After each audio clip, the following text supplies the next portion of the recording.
My mom was very supportive. A consistent team. Like I find like our team like changing job before the other job. And I've said it before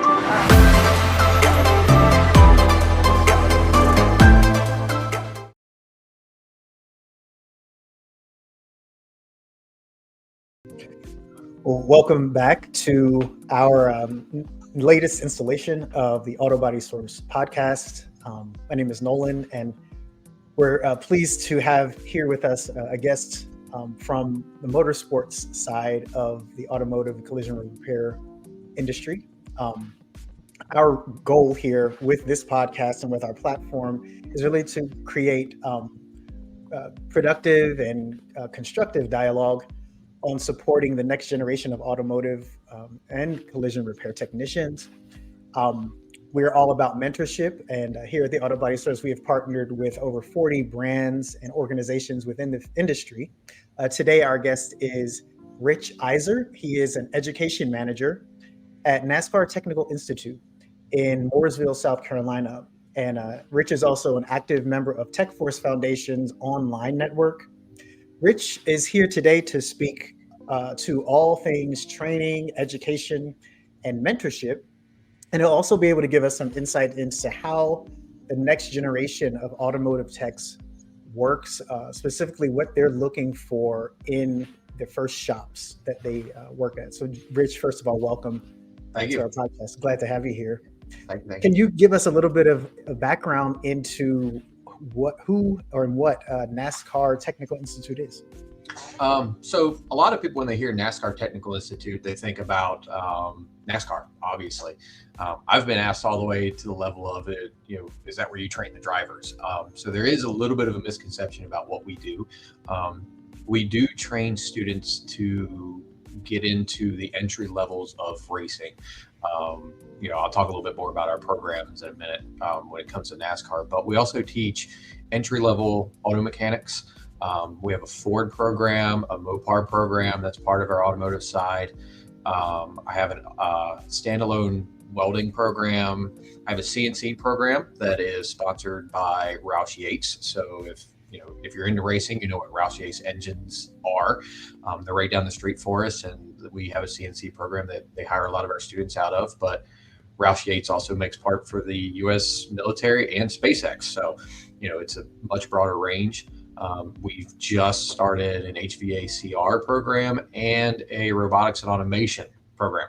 So we are way more than just automotive in this building. And then we are part of Universal Technical Institute, who has many, many different kinds of skilled trades. So we're really looking at where are there jobs that need high level skilled trained people. And that's what we're looking at. So obviously our most popular program is the NASCAR program. And again, like I said, we're trying to teach students that first step in the door, learning how to shape metal, that entry level into welding, chassis setups, a little bit of pit crew. So trying to get them in, and we're very successful. But when we look at, it's not just NASCAR students are going into. They're going into all different forms of racing, whether it be dirt track, Daytona prototype. I've had students going into that, drifting, monster trucks. So if anything, it's almost more of a motorsports program because a lot of the stuff is very related. So we see students that are interested in every kind of motorsports available coming into us and taking those classes. That's awesome. That's awesome. Very well-rounded. And how long has the Institute been in operation? We've been here. We actually just celebrated 20 years. Oh, wow. So, okay. In fact, one of the NASCAR instructors that we have, he was in the very first NASCAR graduating class, and now he's an instructor. So, wow. Yeah. Nice. That's an awesome track record. So what does you mentioned the courses and the course array. What does mentorship look like for some of the students? So really, when we're talking about mentorship, every instructor that we have can help mentor a student in just about every way imaginable. A lot of people think of when they go to school, they're going to learn about working on cars, right? But one of the things that we really talk about a lot here is our instructors are way more than just an instructor. We're helping these students become adults in a lot of situations. They come to us straight out of high school. They've never been on their own. They're just trying to figure out life in general.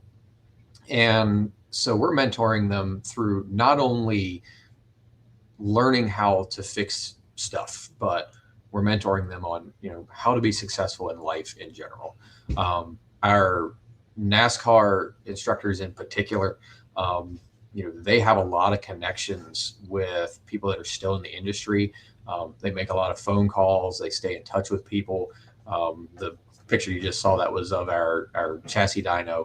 We have teams that come here and actually tune their cars on the chassis dyno. So some of the students are able to get exposed to that while they're in the program, and meeting different people. So not just the mentorship, but the networking.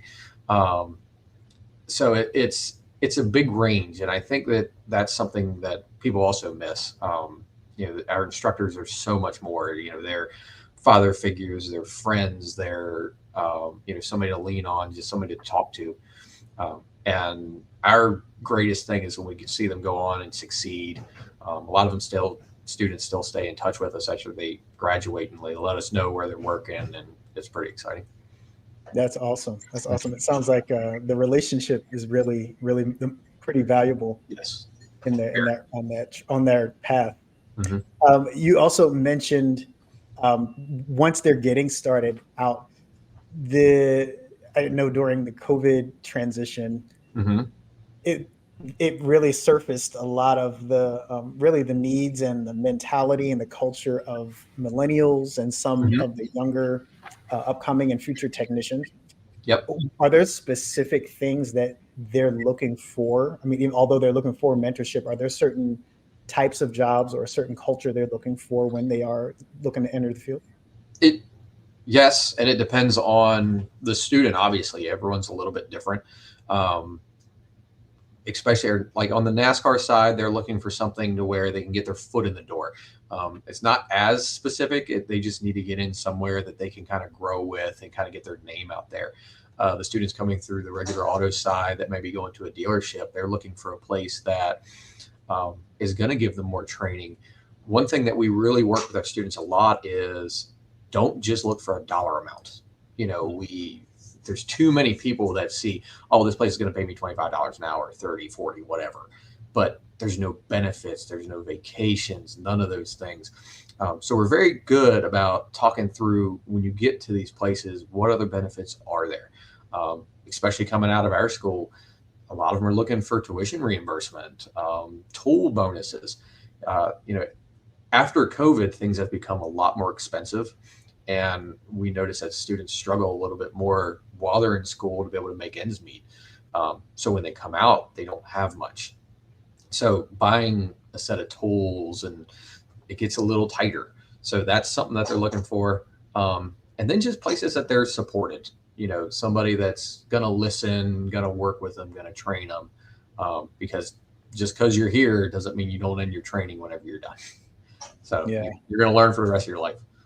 Yeah, that's nice that they're able to, with the cross training, Mm-hmm. and with addressing, the cost of living, Mm-hmm. of course, Yep. is a big factor. You actually answered. I was going to ask that question because it was during COVID that in this industry we had become aware just through social listening that a lot of expectations were.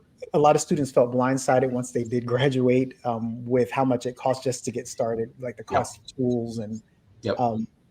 Some felt that maybe they were misled or given the impression that they were going to be, high dollar earners right out of the gate, depending on which role they sought.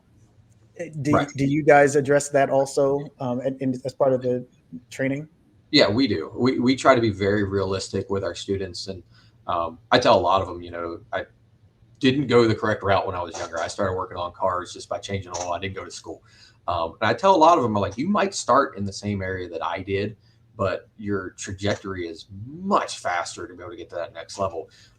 We talk to them a lot about, don't expect to go in there and earn as much as a guy that's been there for 10 years even though you have the schooling, you have to go and improve yourself. One big thing that Universal Technical Institute uses, we have a professionalism score. So it's actually part of your grade. You have lab grades, quiz grades, but this professionalism grade, you are actually scored on, are you here every day on time? Are you, in uniform? Are you wearing your safety equipment? Are you doing the things you're supposed to do? And what that does is it helps our employers figure out what type of employee am I going to get when they graduate. And for some people, that's a bit of a wake up call. There's different schools out there that they're coming out of high school and there might not have been a lot of discipline to it. So we really try to hone in on the things that are outside of the actual technical training. These are things that people can do, anybody can do, attitude. There's something I've always liked. It was called 10 things that require zero talent. It doesn't matter how good of a technician you are. There's things that you can do to put yourself out in front of everybody else. And I tell students all the time, I'm not in the position I'm in now because I was the best technician in my shop or the best manager around. I did all the other things. I was there every day. I was reliable. When somebody needed something, I did it. And we really try to instill that into our students. And I think that's super important. And that's how you can set your trajectory up to go much, much faster than you would and without having any of those things. It's great that the students and the potential employers, the shops, are all kind of on the same page, and the expectations are aligned ahead of time. It's so that, for the long run, these students will want to stick in the roles that they've explored. Yeah. And we as a nationwide company, we have a lot of partners that we work with. We'll have career fairs, and I think the last one, there might have been 120 employers on site. If I remember, it was a lot. And we'll have people come on site. There is such a need right now for skilled trades, whether it's welder, CNC, automotive, any of the things that we have. It's to the point now that people are coming on site and doing interviews, and these students are getting offers 12 weeks before they even graduate. So they're leaving here and going straight out into the field, and with a really, really good entry level place to go into. And it's kind of amazing. The students that coming out of high school thinking about what they should do next, really any kind of hands-on skilled trade, it just kind of depends on where you want to go at this point. There's so many job openings and massive skills gap. So that's what we're training for. Yeah. Well, this has been a great exploration into what you guys offer. I wasn't aware that UTI was affiliated with NASCAR, especially not to this degree. So, oh yeah, this has been a great primer. Where can students get started? Like, what can they reach out to a certain website or social media handle? Yep. UTI.com. Is probably going to be one of your best ones to go to, and you can search through. You can actually click on individual campuses if you want. You can see all the different things that we offer. When you look outside of our campus, we actually have programs with auto body. We have Toyota training, BMW training, GM. We have heavy duty diesel, so actual like tractor trailer stuff. We have aviation, avionics, wind power, solar power, non-destructive testing. All of that stuff is under our umbrella. And if they go on there, they can reach out. If they want more information, they can send it in, and they will actually have somebody from our admissions and recruiting will call them up and answer any questions that they have. Or if you just reach out directly to a campus, I have plenty of people to reach out, and I currently run robotics and automation and welding. If a student calls in, is interested about those programs, they get directed to me, and I can talk to them exactly about what everything goes on in those programs. You can always schedule a tour if you're close by to one of the campuses. And I think that's the best way to learn about what we do. If you can tour while we have instructors on site and be able to actually talk to them directly, that is your best bet, because then you really get an idea of what we do. Awesome. Awesome. Rich, thank you very, very much for giving us this awesome insight into all of the different options that are available in motorsports and automotive in general, and in auto body through NASCAR Technical Institute. And you're stationed in Mooresville, South Carolina, but campuses are all over the United States. So thank you once again for taking the time to chat with us. And thank you for having me on. It was great. Yeah, absolutely. We definitely will welcome you back. All right. Thank you.